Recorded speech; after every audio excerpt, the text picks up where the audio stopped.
بسم الله الرحمن الرحیم. السلام علیکم و رحمت الله و برکاته. به گزارش ویژه امروز ما خوش آمدین. مانده نباشین، خستاب نباشین، زلام نباشین.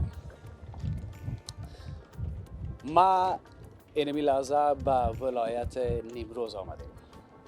ما از کابل حرکت کردیم آمدیم به هرات و از هرات 6 ساعت دیگه با موتر راه کردیم و خود ما را رساندیم به زرنج، مرکز ولایت نیمروز. موضوع مهاجرین بدون شک همه ما و شما را ناراحت ساخته. در طول امی 2 هفته گذشته که من گزارش‌های از بندر اسلام قلعه راد برای شما ساختم، بعدش رفتیم یک وقفه گرفتیم به کابل و اونجا هم در سرای شمالی ما یک گزارش از مهاجرین ما که از ایران اخراج شدن به گونه اجباری گزارش تهیه کردم. ناراحت کننده است و مهمتر از همه گپا ای که وضعیت آب و هوای نیمروز و هرات بدون شک بسیار پرجنجال. شمال است، خاک و گرد است و کسی 1 دقیقه 2 دقیقه یا 5 دقیقه بگویم ایستاد شده نمیتونه دمی وضعیت. به هر حال موضوع مهاجرین که بدون شک ما شما آگاه هستیم. ما با کشور ایران 3 تا مرز داریم. یکی مرز افغانستان ایران که در اونجای بندر اسلام قلعه است که من برای شما اونجا گزارش تهیه کردم و یک بندر دیگه که بندر شیخ ابونصر فرایی که در فرا است و اینی مرز که از مرز ایران و افغانستان پل ابریشم که و این بندر به نام بندر ملک همچنان یاد میکنن. ما به خاطر از این آمدم به نیمروز که وطندارای ما گفتن از بندر اسلام قلعه گزارش تهیه کردیم اما از این بندر ملک گزارش تهیه نکردی. اینجا هم مهاجرین میه و ما کوشش کردیم که بیایم به این بندر ملک در نیمروز و وضعیت مهاجرین ما را به تصویر بکشیم. چقدر سکتور خصوصی کمک کرده، چقدر امارت اسلامی در این قسمت تدابیر لازمه گرفته. به هر حال و در پهلوی این گپ ها بنیاد خیریه بیاد اما قسمی که در بندر اسلام قلعه کمک توزیع کردن در قسمت ترانسپورتیشن یا همون موترهایی که مهاجرین ما انتقال بده، در پالیش مواد غذایی کمک کردن و مرحله بعدی یا پلان بعدیشان هم نیمروز بود. حال ما در این پل پیشم یا بندر ملک هستم. شما این گزارش ما را بیننده باشین که کمک های بنیاد بیات همچنان برای شما به تصویر بکشیم در پهلوی ای که سایر تجارای ما کمک کردن در کل سکتور خصوصی.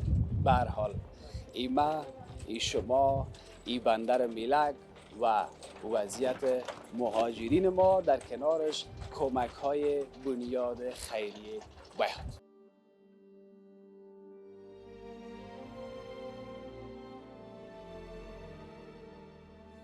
اهل تخار هستم بیادر. اهل تخار؟ بله 26 سال متولد ایران بودم. 2 تا طفل خرد من متولد ایران هستم بیادر. اولین بار است که در افغانستان قدم میمونم. چه قسم رضاکار آمدی؟ به خاطر چی آمدی؟ به خاطر دوستایی که از مهاجری که از ایران میاد، به خاطر نان، آب، غذای با روزانه تهیه کنیم. چی از 2000 که گفتم میتم توبه کده خو میته دیگه. نه میگه بعد نمیتونم به شما تعلق نمیگیره. ما سر هر فرد 2000 افغانی ما پکیج داریم.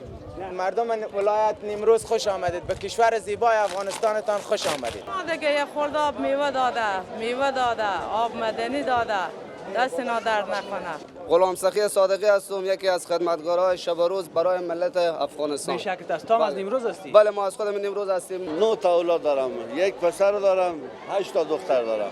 کلش متولد ایران؟ متولد ایرانم. از اتوبوس 105 نفر ماربار کرده. 105 نفر تهران شده. 105 نفر. یک جیب اینترنت داره دیگه. 1750 دیگه کم افغان بسیم به افغان بسیم رایگان است. 5 موتر داریم که انتقال میشه با این جریانش هر روز از بعد ادامه. 5 اراده بس 580 یا موترهای کلان؟ نه موترهای 580. خب اینمی خدماتی که دمی سیم کارت فعلا هست دیگه نه کلا به طور رایگان است. به طور رایگان.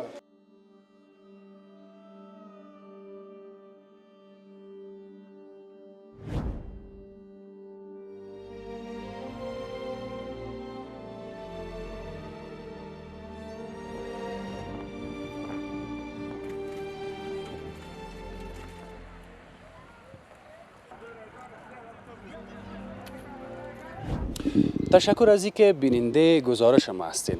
بدون شک موضوع مهاجرین همه ما و شما را ناراحت ساخته. در طول چند روزه که ما از بندر اسلام قلعه گزارش تهیه کردم واقعا همه ما ناراحت شدیم، اما باز از یک طرف دیگه امی که مردم ما در وطن خود میان به خانه و کاشانه خود برمیگردن، مرا به یادم گپ مندازه که بعضی کسا اگر کسی را مهمان میکنه باز میگه بیادر بیا در خانیم یک چیزی کم و بیش اگر داشتیم امور یک جای میخوریم. خیر است اگر 3 وقت نشد ما 3 وقت یک وقت بخوریم در وطن خود باشیم. در کنار ما آقای احسان الله بیات، رئیس عمومی بنیاد خیریه بیات و همچنان شرکت مخابراتی افغان بسیم ایستاده هستن، اینجا هستن. اول خود خسته نباشین، مانده نباشین. از بندر اسلام قلعه به خیر آمدین، ماندگی رفت شد. تشکر امیر صاحب. خستگی ما رفع میشه وقتی که خستگی هموطنان ما رفع شود. وضعیت را که ما در اسلام قلعه دیدیم قبلا هم گفتم قابل قبول نیست، باید نشود، اما چیزی است که شده. ما کوشش کنیم که یک راه خوبتر و بهتر پیدا کنیم که این مشکلات از اینا زودتر رفع شود و وقت ما آسوده میشیم. در ضمن میخوایم از امی میکروفون شما از امی استفاده بکنم، از امی دقیقه شما با ما اینجا استادین استفاده بکنم که کسانی که در خارج از افغانستان در داخل افغانستان هموطنان ما این پروسه را مشاهده کردن و پیام های بسیار نیک فرستادن، پیام های بسیار خوب به خاطر حس همکاری که دارن بر ما فرستادن و در سوشال میدیا ما دیدیم و در ضمنش کمک هایی که اینا شروع کردن. ما میخوایم از اینا تشکری کنم و از امی حس وطن دوستی از اینا میخوایم که از این تقدیر بکنم. جدا وقتی که میگه بقرار همون شعر مشهوری که بنی آدم اعضای یک دیگرن که در آفرینش یک جوهرن، چه عضوی به درد آورد روزگار دیگر عضوها را نماند قرار. به می حساس ما دیدیم، واضحا دیدیم در طول چند روزی که گذشت دیدیم که هموطنان ما کسانی که در خارج بودن، بازم بگویم در داخل بودن، یعنی به اندازه بسیار زیاد متاثر هستند و کمک هایی را که به توانشان است ایره برای خدمت و برای رفع مشکلات مهاجرین عزیز ما ایره اینا استفاده میکنن، ارسال میکنن و ما از اینا بسیار ممنون و مشکور هستیم. بسیار زیاد تشکر. بیات صاحب، ما خودت یک مصاحبه کوتاه داشتیم به داخل یکی از بحث ها در بندر اسلام قلعه، اون بحث هایی که مهاجرین عزیز ما را به جای مختلف انتقال میدادن از طرف بنیاد شما. در اونجا گفتین که ما تازه رسیدیم، فعلا ما سنجش ما همی بود که برسانیم خود یک آب غذای آماده شود بر خاطر انتقالشان، بحثا در خدمتشان باشه. بعدا ما سنجش میکنیم، باز بررسی میکنیم، میبینیم که دیگر در کجاها همین مهاجرین ما که اخراج میشن چی مشکلات دارن که ما به او رسیدگی بکنیم. بله، من قراره که چون تازه رسیدم راستی و یکی می تحت تاثیر شرایط قرار گرفتم، نمیتونستم اما احساسی را که دارم و همو پلان هایی را که دارم در اون لحظه مطرح بکنم. و بعد از اینکه ما از اون سفر برگشتیم، چون وعده کرده بودم که ما این مسئله را انکشاف میدیم، سر از او کار کردیم و پلان های درست کردیم. در مرحله اول متاسفانه که ما میبینیم که هموطنان عزیز ما با اخراج اجباری اینا به طرف ولایت نیمروز روزانه حدود 9-10 هزار مهاجر ما اونجا میاین. باز حالا شنیدیم که یک تعداد از ولایت فرا هم از مرز فرا هم اینا رد مرز میشن داخل افغانستان شدن و ما دیدیم مشکلات از اینا خیلی عظیم است. و بر علاوه هرات و اسلام قلعه ما مشکلات در نیمروز داریم، مشکلات در فرها داریم.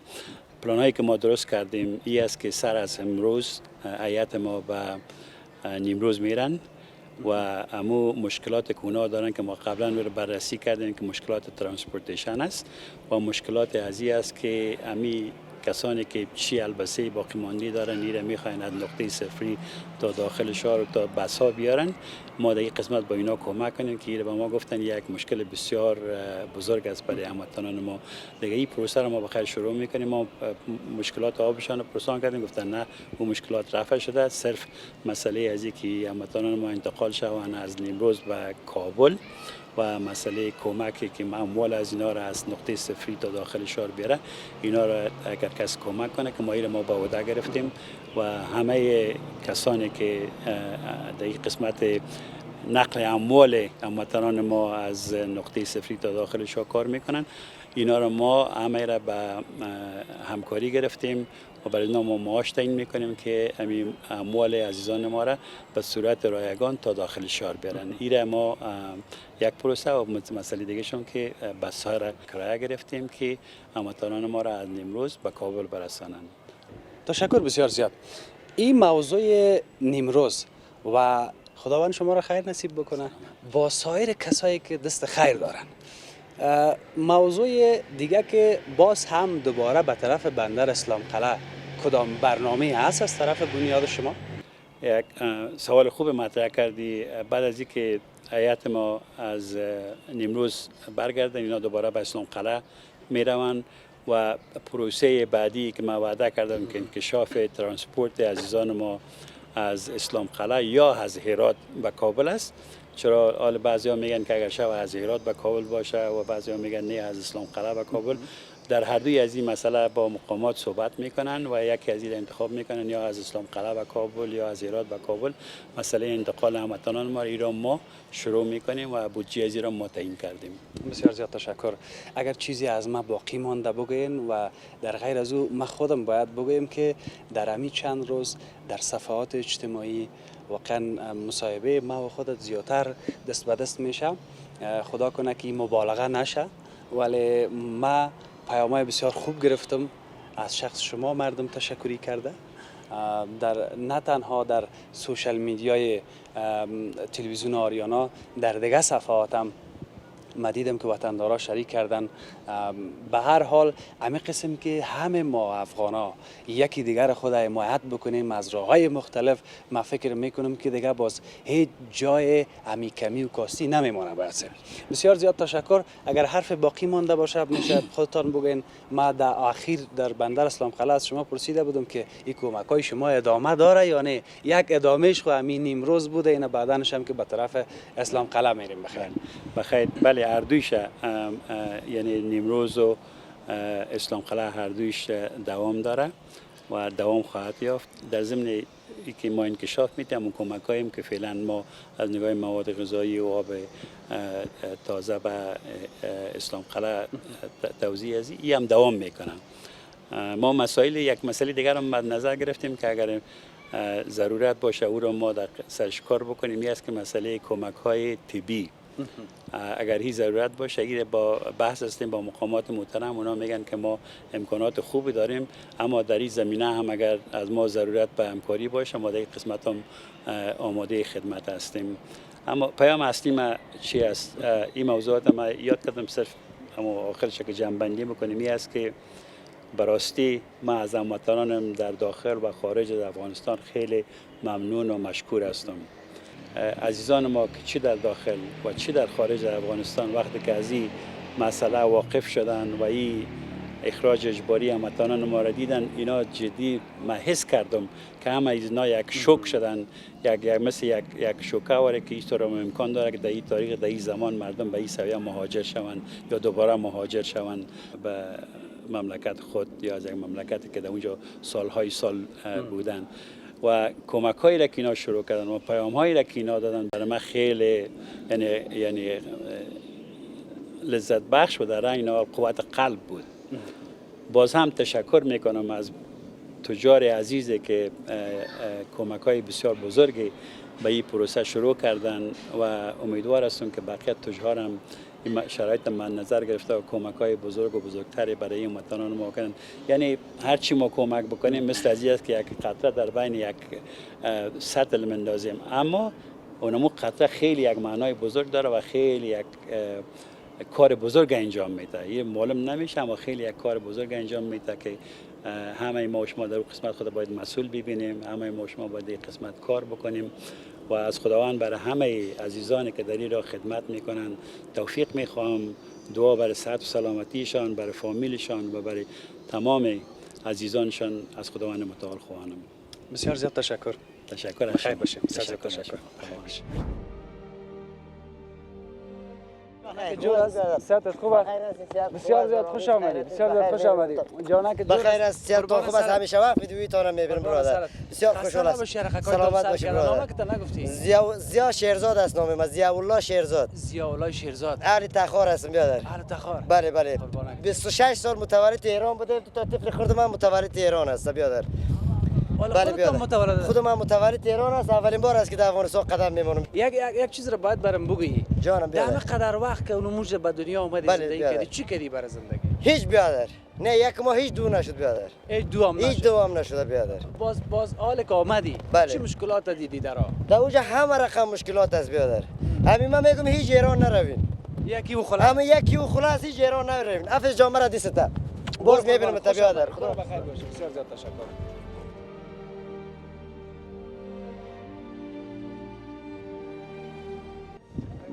من تشکر میکنم از شما که تا همین لحظه بیننده گزارش ما هستین. در کنار ما مفتی صاحب حبیب الله الهام، کسی که ریاست اطلاعات و فرهنگ ولایت نیمروز به عهده دارن. اینا همینجا هستن و همیشه نظارت میکنن، بررسی میکنن مشکلات مهاجرین ما را. خسته نباشید، مانده نباشید. ممنون از شما. بسیار زیاد موفق باشید. بسیار زیاد تشکر. فعلا وضعیت چگونه است در این مرز؟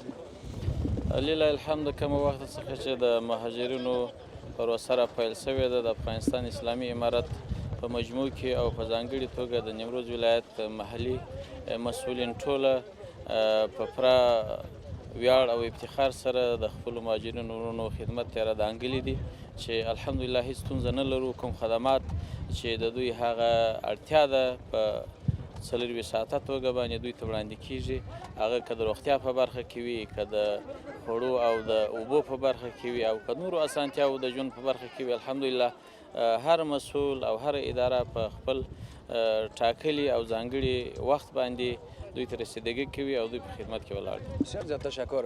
شما من حیث مسئول اطلاعات و فرهنگ ولایت نیمروز چقدر صدای مهاجرین رساندین برای مردم ما، برای دنیا که ببینن، کمک ما بکنن، سکتور خصوصی بیا سهم خود ادا بکنه، در کل مرد صدایشان چقدر رساندین؟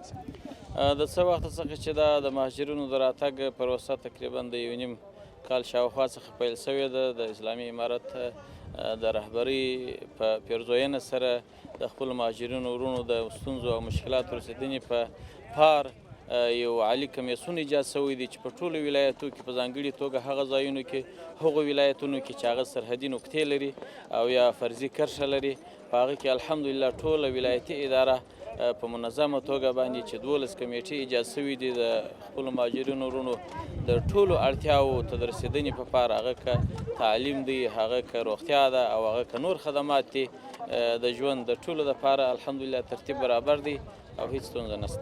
بسیار زیاد تشکر. بخیر. بسیار زیاد تشکر.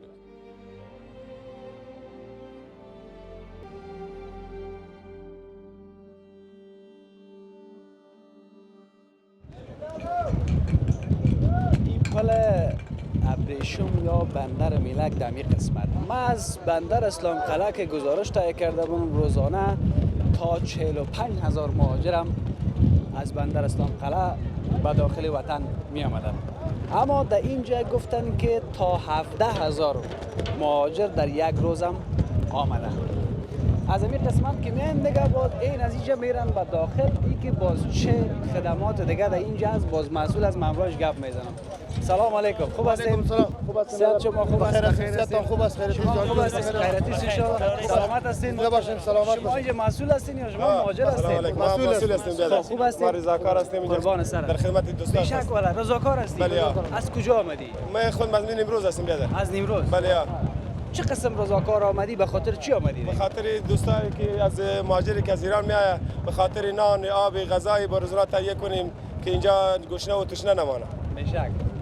خدا خیر نصیبت بکنه. این کارم کار ساده نیست. بله. دل میخواه. دل میخواه. بگو نه بر یک 4 نفر دیگه بگو که ما با جان و دل و از مال خود کل گره به خدمت اینا گذاشتیم. از صبح ساعت 8 بجه میایم، 8 صبح دیگه میریم خانه. این مصرف از زیر باز از کجا میکنیم؟ مصرف از زیر از دوستای خیر ما از تجارت صدا میکنیم در گروه که به دوستا ما نان و آب و غذا تهیه کنیم، اونا میاره ما باز توزیع آنها میکنیم. خیر ببینی. چند روز اینجا بودین اما تو رضاکارانه؟ ما رضاکارانه به رضای الله 15 روز میشه که شبانه روزی اینجا کار میکنیم بیادر.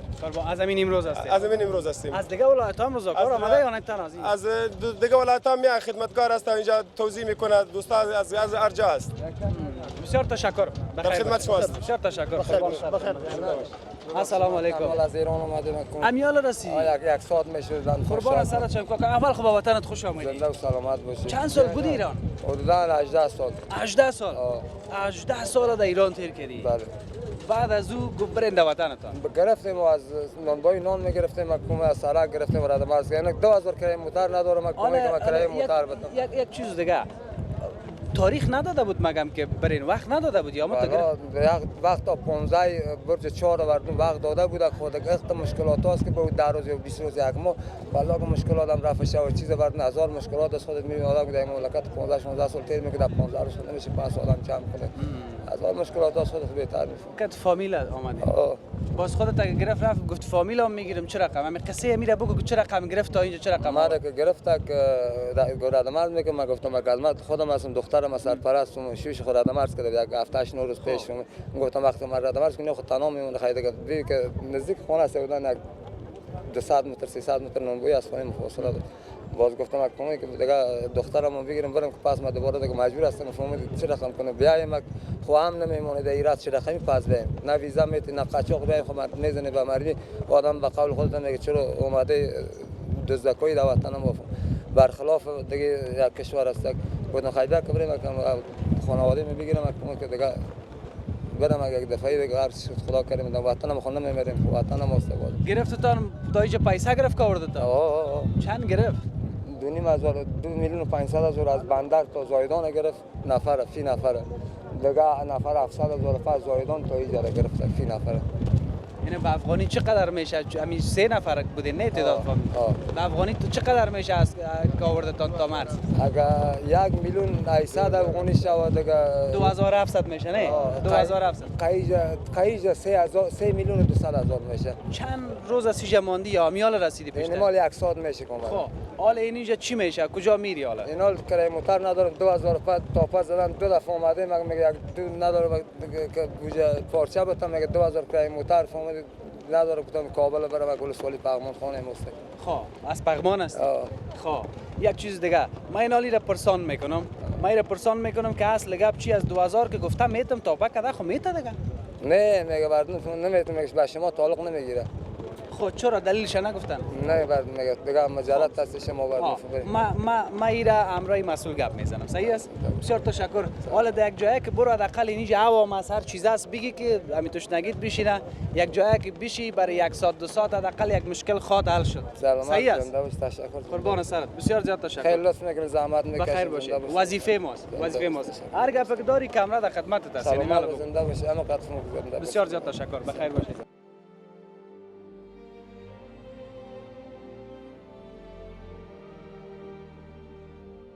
تشکر از اینکه هستین با ما محمدی صاحب یکی از مسئولین دمی بندر ملک هستند محمدی صاحب خسته نباشید زنده باشید بخیر من خوش آمدید به شهر زرنج ولایت نیمروز بسیار زیاد تشکر محمدی صاحب برای ما گفتن تا روز یعنی در یک روز تا 17,000 مهاجر هم در این بندر می آید درست است یا بیشتر از او هم می آید بسم الله الرحمن الرحیم در قدم نخست تشکر می‌کنم از تلویزیون آریانا از خودتون حافظ جان که شما تشریف آوردین در خدمت همین ملت شما همیشه قرار دارین این فرق میکنه روزی است که از اونجا تقریبا در حدود 8,000 7,000 9,000 تا 10,000 نفر میان بعضا روزای میشه که اگر به شکل اوسط ما بگیم در روز 4,000 2,000 3,000 تا 5,000 میجا میان بسیار تشکر حالا آمدیم سر بخشایی که در اینجا است 12 کمیته گفتن در اینجا است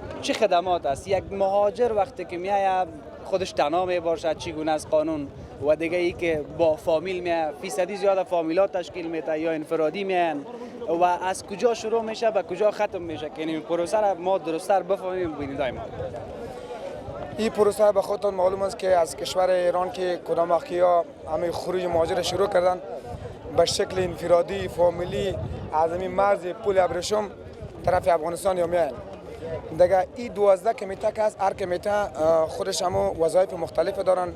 خب اگر ما به شکل همو پروسه‌ای که ما شما مراحلش از کجاست، خاتمش کجاست، اگر از رو ما بگیم خیلی کوتاه میگم که وقت شما را نگیریم چون از کار نمانیم. درست است. اینجا که مجردا به مجردا ما چیز کمک نداریم. صرف اینجا پکیج ما به خاطر فامیلیاست. فامیلیا که اینجا دم سر پول که یا تثبیت میشن. سردش ما خط میزنیم که سرپرست فامیل که است یا چند عضو فامیل هستن. بعدنش ما پرما میتونیم میره ما صف میکنیم.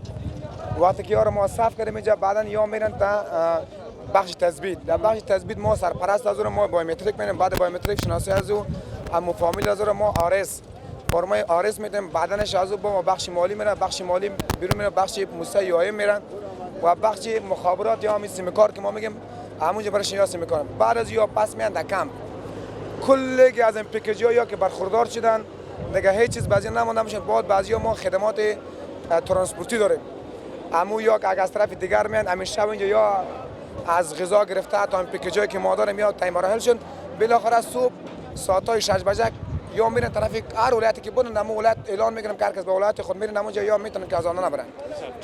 ما سیستم ترانسپورت داریم، سیستم نان آب کل چیز داریم. بسیار تشکر. یعنی تمام بخشا است. یک موضوع دیگه ای که در اینجا چقدر وقت میمونن اینمی معلوم شو؟ 1 ساعت 2 ساعت 1 شب 2 شب؟ درست وابستگی دارد. ما پروسس میکنیم. بعضی فامیلیا رو ما میگیم ببینین اگر شما مشکلات جدی دارین نمیجه پروسس شما از زمانتر از او را پیش میکنیم. وقتی مریض داشته باشید اینجا امبولانس ها هست، اینجا خدمات هست، حتی ما زیادتر اینجا مریضا رو که اینجا خود بخش مسام کمک دارن در بخش صحت. ما میتونیم در شفاخانه همه دوست بستر خود شهر روز میتونیم که ما انتقال بدیم.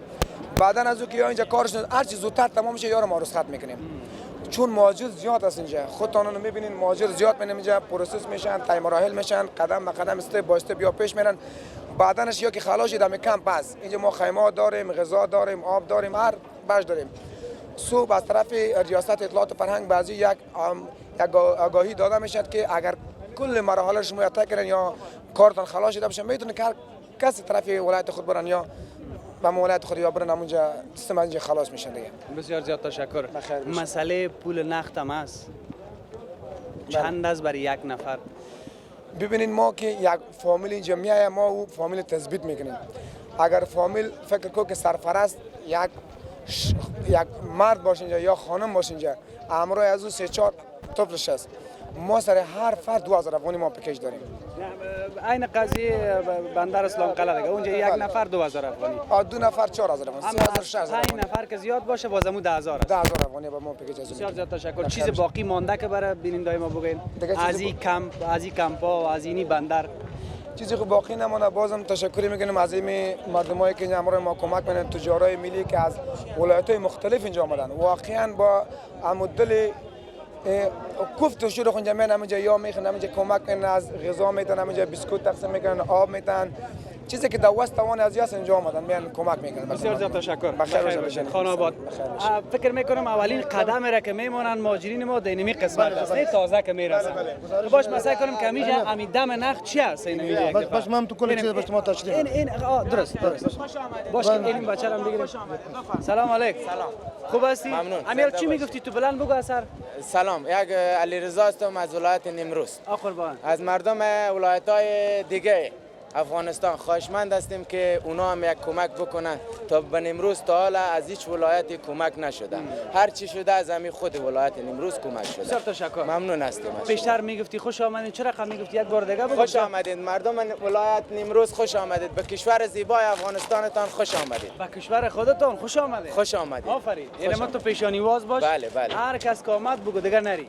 از مردم ولایت نیمروز بازم خواهشمند هستیم بیای کمک کنید. یک آب هم دست مردم بده بازم ثواب بسیار میکنه. خودت هم رضاکار؟ بله. همینجا آمدید؟ بله بله ما هم آمدیم همینجا 10 روز میشه آمدیم همینجا کمک. اینجا خب بسکیت میدی ها؟ بله اینجا بسکیت میدی. بسکیت. اینی آدم خسته نباشی. سلامت باشی. خوب هستی؟ قربان.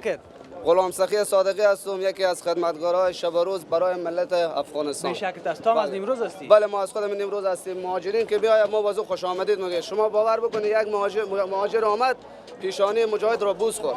گو قربان وطن شوم، خیرات وطن شوم. ما روزانه اینجا 6000 یک بار مصرف ما توزیع میدیم.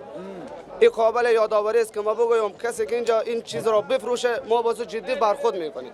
برخورد جدی می‌کنیم. بله اینا تمام رایگان هستن. ما برای همشهریان خود برای اینا که ردمرد شده واقعا زحمت میکشیم. ما برای اونا چون گرمی دیدن، تشنگی دیدن، گشنگی دیدن، ما برای خدمت میکنیم. خیر ببینی اینمیال شاید خودتان فامیل دار هستی ولی او را یک طرف ماندی آمدی به خاطر مهاجرین. بله شما باور کنید ما ساعت 2 بیجا خود دونه 1500 دونه یک بار مصرف اومدم اینجا ساعت 2 تا 12 شب اینجا من کار میکنم، خدمت میکنم به خاطر ثواب. بله بیشک است. خداوند خیر نصیبت بکنه. شما هم خیر. مثل تو یک در تا دیگه هم کمی احساس داشته باشه کل ان شاء الله هم میگیره داره. بسیار زیاد تشکر. بخیر باشید.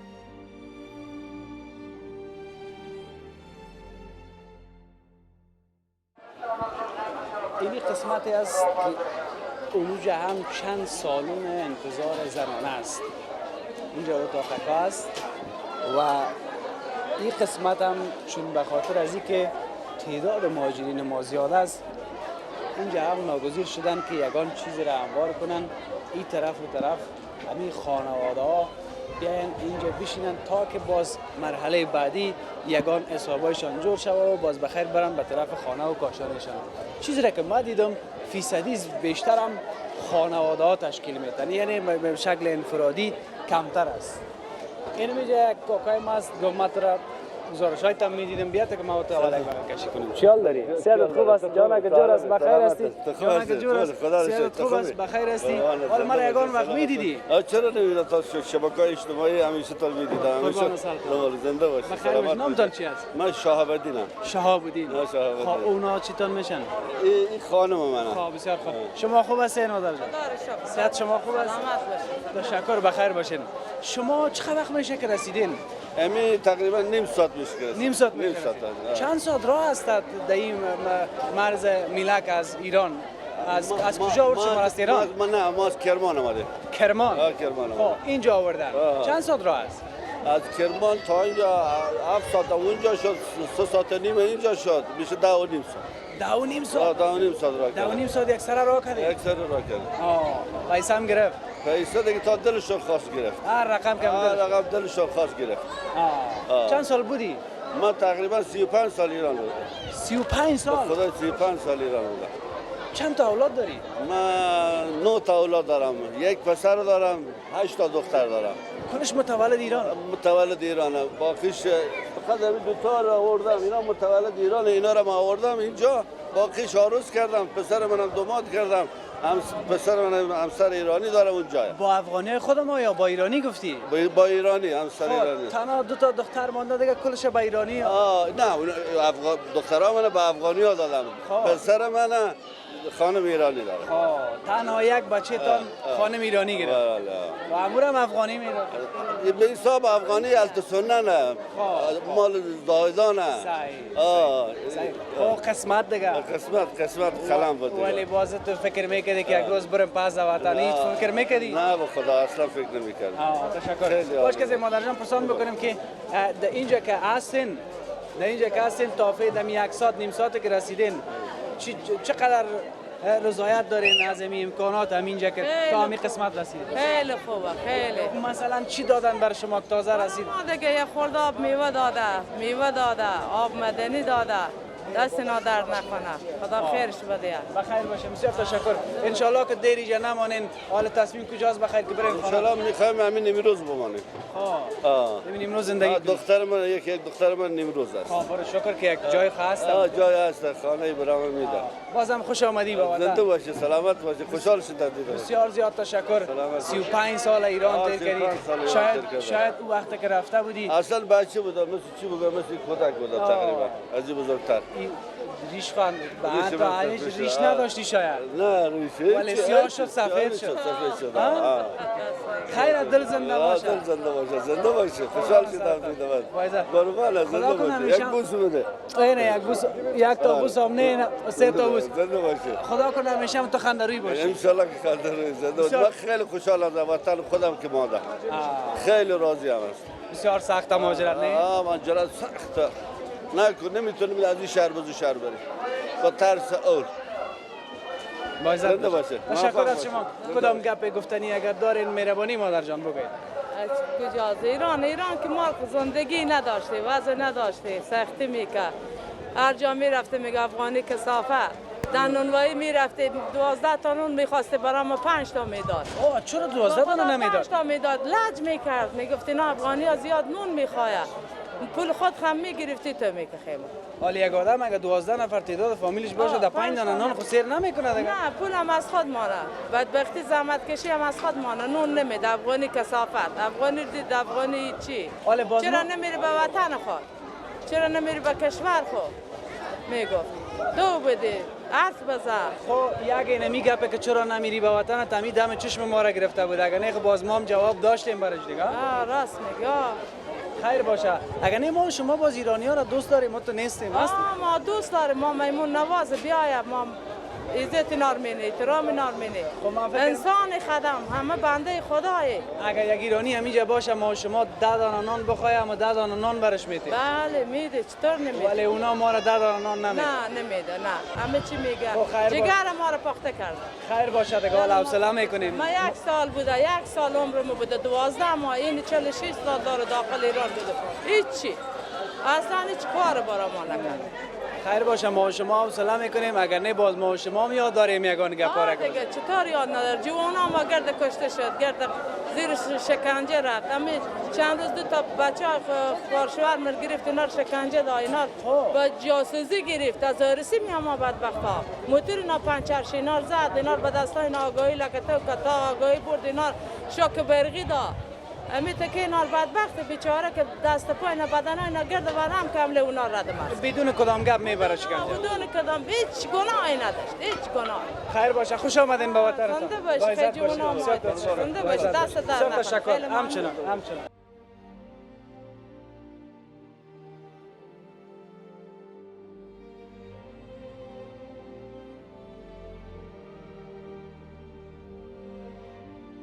در پهلوی از این که دیگه شرکت‌های مخابراتی هم در اینجا به خاطر مهاجرین ما سیم کارت توزیع میکنن، شرکت مخابراتی افغان بیسیم هم در اینجا سیم کارت توزیع میکنن.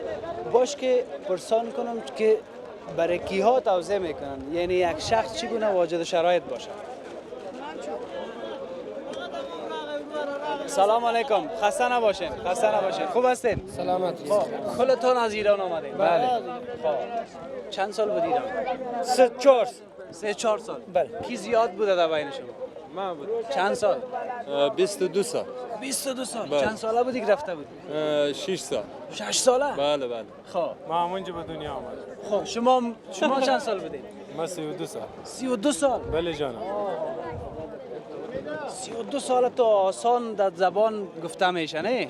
اما خیلی وقت است. نصف عمر ما به باد رفت. جوون ما به باد رفت. کی در اونجا برای زندگی خود چیز ساخته بود؟ هیچ خدم پیاخ اومده. خیمه کشو اومده. لوچ میکرد، داخل اتوبوس هم پول جمع میکرد، شهرداری هم جمع میکرد، اردوگاه هم جمع میکرد، بخاط کندن بود. صدام بر رسانه برسه. تا اتوبوس 105 نفر ماربار کرده. 105 نفر تهران شده. 105 نفر. یعنی 105 بله. نکرد. 105 نفر زده و ما کلا گفتیم ما میریم شکایت من به سازمان ملل. خب حالا یک چیز دیگه. حالا یک چیز دیگه را برام بگین نه؟ در اونجا کی بر زندگی برای خود چیز ساخته بود؟ هیچ کی چیز نساخته بود. حرفشو نمیگو، میگفت افغانی. خیر ببینید. خیر باشه. حالا اینجا اومدین سیم کارت بگیرید. بله. سیم کارت بگیرین باز میرین بخیر طرف کابل. نه میریم. فرا میرین. یک کمک نظم خودتون جور کنین که جنجال نشه. صحیح است؟ باش که ما اجازه بده ما را که اینجا داخل برو. شما اجازه بده. باش. یک لحظه. السلام علیکم، اجازه است؟ خوب هستین؟ خسته نباشین. همراهی کی صحبت کنم؟ خوب هستین؟ خیرتی است ان شاء الله. نامتان؟ رامین است. رامین جان. رامین اکبری. مسئول چی؟ مسئول نماینده فروشات است. خب نماینده فروشات. بله. سیستم توزیع سیم کارت افغان بیسیم برای مهاجرین ما چگونه است؟ سیستم بر اساس برای که بایومتریک ما بر فامیل یک سیم کارت میتیم که سیم کارت ها یک جیب اینترنت داره، دیگه 1750 کم افغان بسازیم به افغان بسیم رایگان است. خب و این فعلا موقتی است. باز بعضیا که به مشار خود میرن واجب میتونن بروی تذکره برکیا کاغذی راجستر کنن که باز از خودشان شد. خب اینمی خدماتی که دمی سیم کارت فعلا هست دیگه اینا کلا به طور رایگان است. به طور رایگان. سیم کارت هم به طور رایگان. سیم کارت هم رایگان. فقط به هر فامیل یک تا. به هر فامیل یک تا میتیم چون ما تا ما جایی که نمیخوام برن به ما مقصد خود برس بتونه ارتباطات داشته باشیم با فامیل و کسات. بسیار زیاد تشکر. اگر به هر نفر یک دانه بتین خب برش زیاد بیربار است. به خاطر که به هر فامیل یک نفر اگه داشته باشه که مشکل شامل فعلا رفت شود. ولی فعلا چون بیربار زیاد است ما کوشش میکنیم که میرش بیربار کمتر شه. بعد از ما وقت داشته باشیم به هر فامیل تاسیس این کارت میتونیم بدیم. بسیار زیاد تشکر. بخیر باشین. تشکر. بخیر باشین.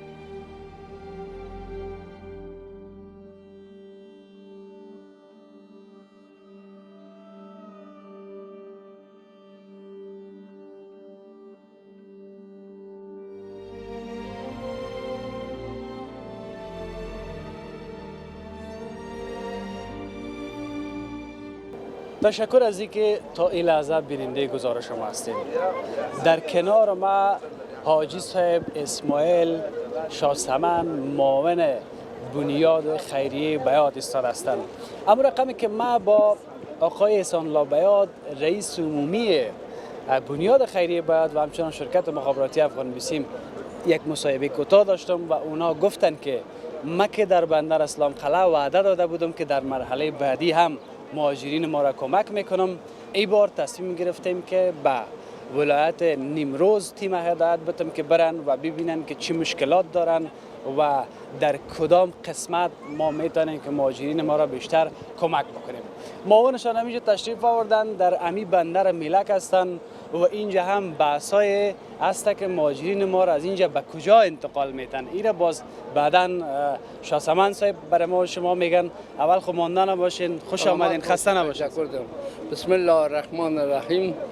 من طوری که بینندگان عزیز در جریان هستند، قبلا جناب دکتر صاحب احسان الله بیاد رئیس عمومی بنیاد بیاد که سفر به ولایت هرات در مرز اسلام قلعه داشتن به خاطر مهاجرین بازگشت کننده در اونجا پروگرام‌هایی داشتن که انتقال مهاجرین به ولایت هرات مواد غذایی و آب آشامیدنی و دیگر ضروریاتی که داشتن اونا را مرفوع کردن.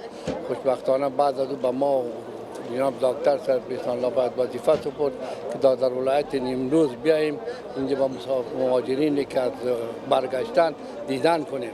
ما دیروز به این ولایت آمدیم، با مسئولین صحبت کردیم و به توافق رسیدیم که یک تعداد موترها را برایشان بگیریم که این موترهایشان را تا کابل انتقال بده و همچنان مواد غذایی و مقدار وسایلی که موادشان را از خط سفری تا سه موترها انتقال بده او را هم کمک کردیم و دیگر کمک های دیگر هم میارن. خوشبختانه که امروز ما تانستیم یک تعداد موترها را آماده ساختیم که این موترها امروز به خیبر طرف کمک های ما ادامه داره.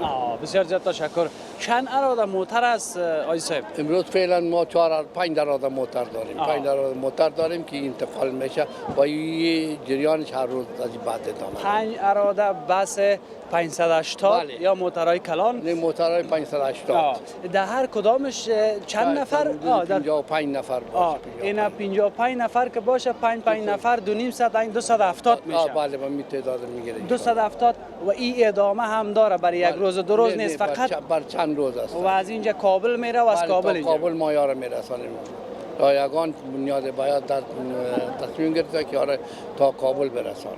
بسیار تشکر. در قسمت بعض موادهای دیگه هم گفتین موادهای غذایی، اونا هم به همین شکل ادامه داره؟ بله، مواد غذایی هم داریم که او را برایشان میسپاریم و همچنان آب آشامیدنی برای مهاجرینی که اینجا هستند برایشان توزیع میکنیم. بسیار زیاد تشکر. خدامت بخیر باشید. بسیار زیاد تشکر. بخیر باشید. اینی هم بسته هایی که از طرف بنیاد خیریه بیاد برای مهاجرین ما کمک میشه.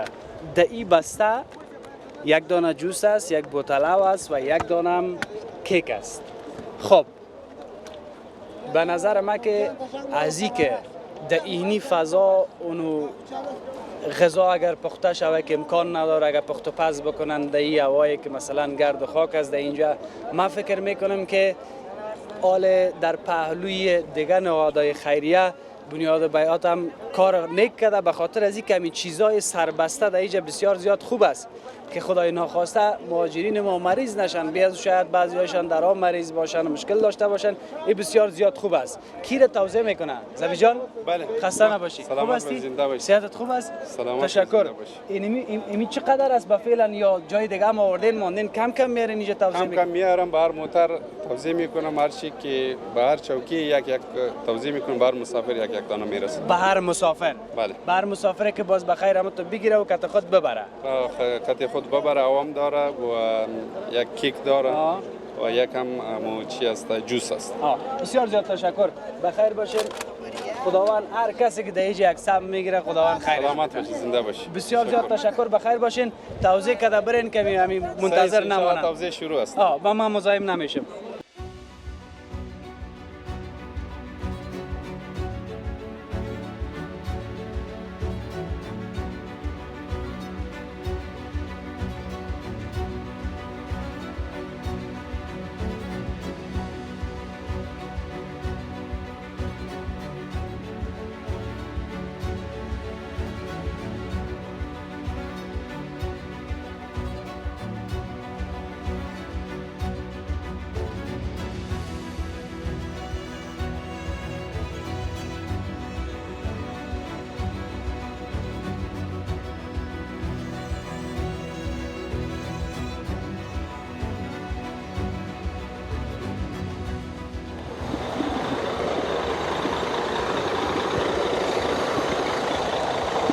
من تشکر میکنم از اینکه شما بیننده گزارش ویژه ما بودید. البته ما باید یک تشکری خاص بکنم از تمام تجارای ما، بخصوص از بنیاد خیریه بیات که در پهلوی نهادهای دیگه واقعا که کمک‌های زیاده کردن و وضعیت هم در اینجا روزانه تا 15,000 16,000 مهاجرم که به گونه اجباری از ایران اخراج میشه از این بندر ملک یا بندر ابریشم داخل کشور ما میشه. بدون شک مهاجرت سخت است. آدم خیلی ناراحت میشه. درست است که حفیظ امیری کار کرده نمیتونه، اما در پهلویش یک کمک میتونیم حداقل صدای مهاجرین ما باشیم، حداقل دنیا را متوجه بسازیم، کشورهایی که خیر هستن متوجه شوند، حکومت ما زیادتر توجه کنند، سکتور خصوصی زیادتر توجه بکنند. به هر حال اگر شما هم میخواین که مهاجرینتان کمک بکنین یا کسایی که دوست دارن کمک بکنن، یگانه پل ارتباطی بین شما و بنیاد خیریه بیات یک لینک است که شما او را در دسکریپشن این ویدیو ما در چینل یوتیوب تلویزیون آریانا میتونین که ببینین، قابل دسترس است، در کامنت ها است، در این قسمت ویدیو شما میبینین همین لحظه. اینی لینک است که www.bayatfoundation.org/donation. اینی پول ارتباطی است، شما میتونین از طریق کمک هایتان ارسال بکنید.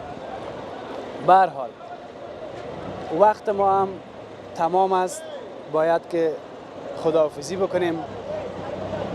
اون برادر ما زیاد میخواست همراه ما گپ بزنه. خب به هر حال باشه، انشالله که ما هستم نیمروز و میخوایم که گزارش های دیگه من اینجا برای شما تهیه بکنم، هر لحظه جزئیات بتم که برای یگانه هدف ما همی است که کمک شود از هر طریق، هر کسی که میخواد، فقط که صدای مهاجرین باشه.